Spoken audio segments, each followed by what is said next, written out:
Ukuran yang ketiga, berapa baikkah kita menguasai roh kita? Adakah penguasaan diri di dalam kita? Adakah kita seorang yang cepat bereaksi, cepat marah, atau kita seorang yang sabar? Amsal 16 ayat 32 mengatakan, orang yang sabar melebihi seorang pahlawan.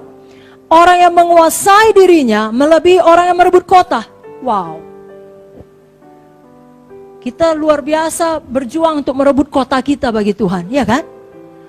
Tapi Amsal berkata, kalau kita menguasai diri, kalau kita sabar, kita lebih daripada orang yang merebut kota. Jadi kalau saudara mau merebut kota di mana Tuhan menempatkan saudara, mulai dari diri saudara sendiri. Kuasai roh kita, kuasai diri kita, miliki kesabaran. Jangan perasaan kita, emosi kita yang menguasai kita.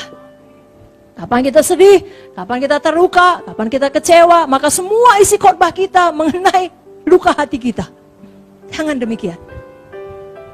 Kalau kita tidak menguasai roh kita, menguasai diri kita, dengan kata lain, kita membiarkan diri kita dipengaruhi oleh kehendak daging kita atau indera kita tadi.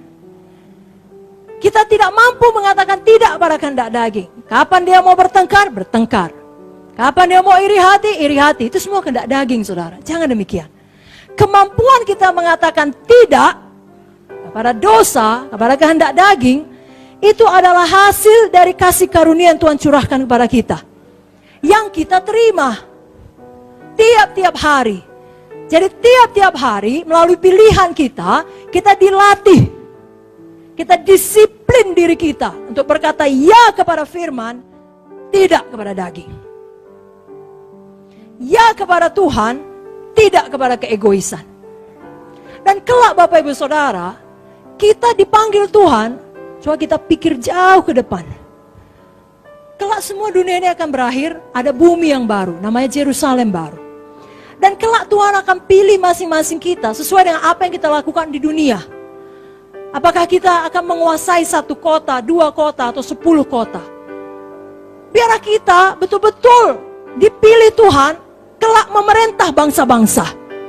Nah, kalau kita mau kelak terpilih memerintah bangsa-bangsa, mulai dari memerintah diri sendiri, saudaraku. Wahyu 2 ayat 26-27 saya bacakan.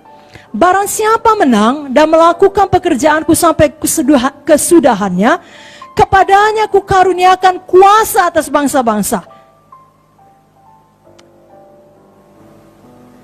Mari kuasai hati kita, kuasai diri kita, kuasai roh kita. Kita baca tadi Amsal 4:23.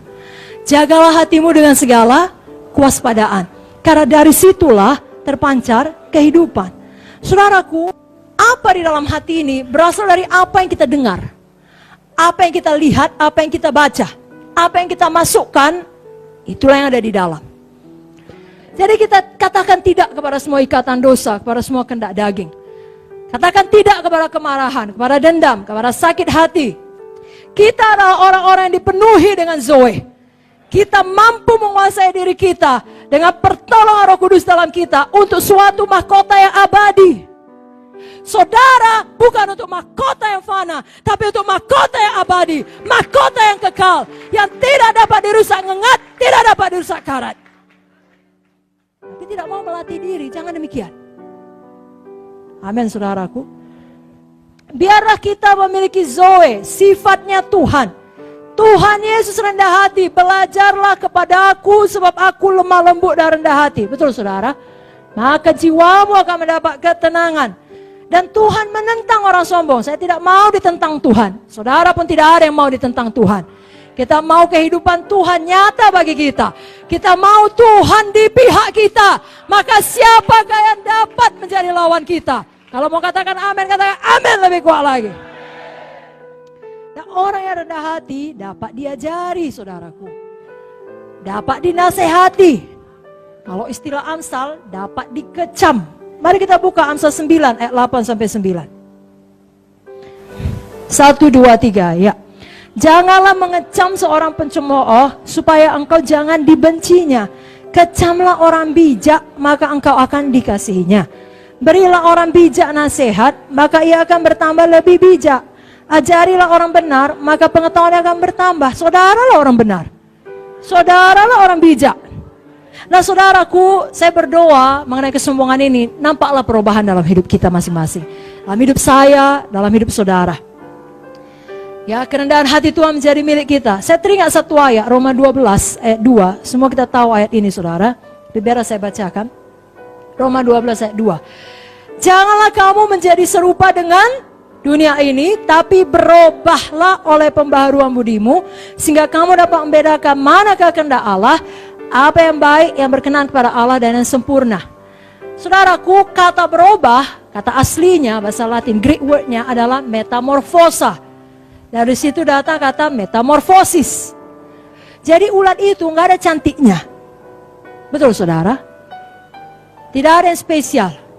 Tetapi di dalam dirinya telah Tuhan taruh, ya, udah dipredestin Tuhan, predestinasi.